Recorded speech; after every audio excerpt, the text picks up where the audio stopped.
नमो नारायण, जय महाकाल, जय माँ बगलामुखी।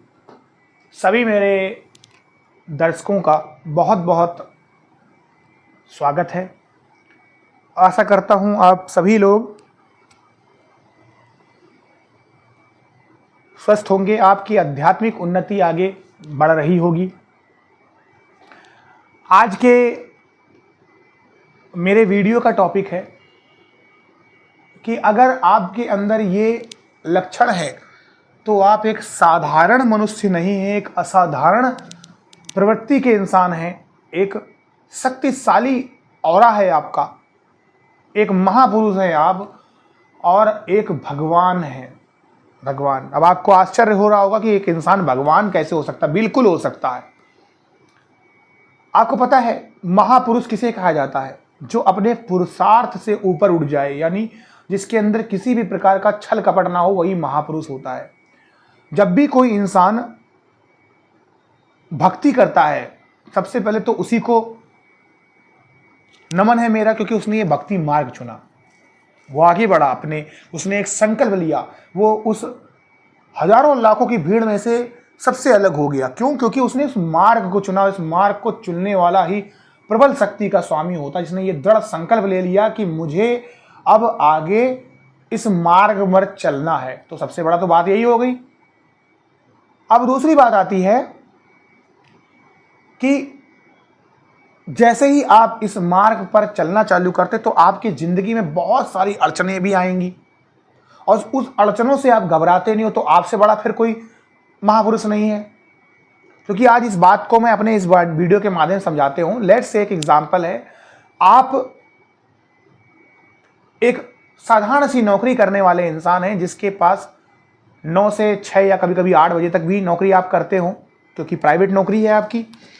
उसके बाद अपने बीवी बच्चों को भी आपको संभालना है, घर के काम भी करने हैं, और उसके बावजूद भी अगर आप थके हारे होकर अपने लिए ना सही, आप प्रभु के लिए थोड़ा सा आधा घंटा 1 घंटा लगाते हो, तो बताइए हुआ ना महापुरुष? नहीं हुआ, क्योंकि उसने वो मार्ग चुना, तो वो महापुरुष हुआ। एक समय ऐसा आता है जब इंसान की इस भक्ति को देखकर भगवान भी उसके भक्त बन जाते हैं, और फिर ये जो भगवान के बीच में भक्त और एक तरीके से भक्ति की बात आ जाती है, तब ये दोनों एक दूसरे के पूरक बन जाते हैं और एक दूसरे से जुड़ जाते हैं। तब भगवान भी भक्त के लिए रोते हैं और भक्त भी भगवान के लिए रोता है, यानी दोनों ही भगवान बन चुके हैं। क्योंकि एक पूरे अपने तत्वों से भगवान है और एक अपने मन से भगवान है, अपने आचरण से भगवान है। तो एक इंसान भी भगवान बन सकता है, इसमें कोई शक नहीं है। जो भी इंसान सबसे पहले तो भगवान के लिए अगर समय निकालता है, पहला ही इसका संकेत है कि समय निकाल रहा है, जिसने ये मार्ग चुना है, वो एक साधारण इंसान नहीं है। जो इंसान तरीके से पूजा पाठ करता है, कोई आडंबर नहीं करता है और बार बार बहाने नहीं बनाता है कि मेरे पास भोग लगाने के पैसे नहीं हैं, मुझे ये कपड़े नहीं पहनने चाहिए, उनकी चुनरी नहीं लाना चाहिए, झूठी शान में नहीं जीता है, वो इंसान एक साधारण इंसान नहीं हो सकता है। 2 बात। तीसरा, वो इंसान झूठ ना बोलता हो, किसी के साथ छल कपट ना करता हो। चौथा, ऐसा इंसान किसी की बुराई ना करता हो, किसी के बारे में अगर बुराई हो रही हो तो वहां से उठ जाता हो। 5वां, ऐसे इंसान के पास सिद्धि आने के बाद भी सिद्धि का आडंबर ना करता हो, सिद्धि का अच्छा प्रयोग करता हो। 6, ऐसा इंसान फालतू का ज्ञान ना देता हो, ज्ञान होने के बाद भी उसके अंदर घमंड ना हो। 7वां, ऐसे इंसान के पास पैसा होने के बावजूद भी उसके अंदर पैसे का घमंड ना हो, यानी भौतिक सुख सुविधाओं से भी वो दूर रहता हो। 8वां इंसान, ऐसा इंसान डिसिप्लिन यानी अनुशासन में जीता हो, यानी ऐसा इंसान डिसिप्लिन और अनुशासन में जीता हो, क्योंकि वो सही समय पे सोता होगा, सही समय पर उठता होगा, सही समय पर सोता होगा और सही समय पर उठता होगा। 8वां इंसान, ऐसा इंसान विपरीत परिस्थितियों से घबराता नहीं होगा, वो बोलता होगा अरे चलो कोई बात नहीं, जो होगा देखा जाएगा, सबके लिए मैं तैयार हूं। 9वां इंसान, कितना भी बुरा क्यों ना हो जाए, वो अच्छी चीज को अच्छा समझकर और बुरी चीज को बुरा वक्त समझकर उसका स्वागत वेलकम करता होगा।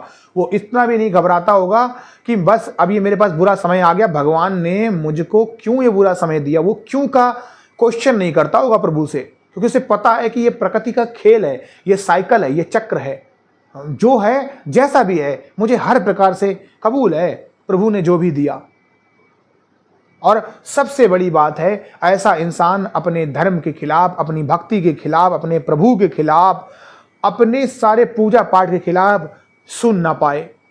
ऐसा इंसान मुस्कुराता हुआ, हृदय से कोमल सुकुमार, चेहरे पर मंद मंद मुस्कान, किसी के कहे से उसे कोई न फर्क पड़ता हो, साधारण जीवन जीता हो, भले वो एक गृहस्थ जीवन में क्यों ना जी रहा हो, नौकरी ही क्यों ना कर रहा हो, लेकिन अगर उसके अंदर ये गुण हैं 10 गुण, तो वो एक साधारण इंसान कभी भी नहीं हो सकता है। और ऐसे असाधारण इंसान के लिए भगवान स्वयं पुष्पक विमान भेजते हैं। ये बात याद रखिएगा, स्वर्ग से उसके लिए विमान आता है।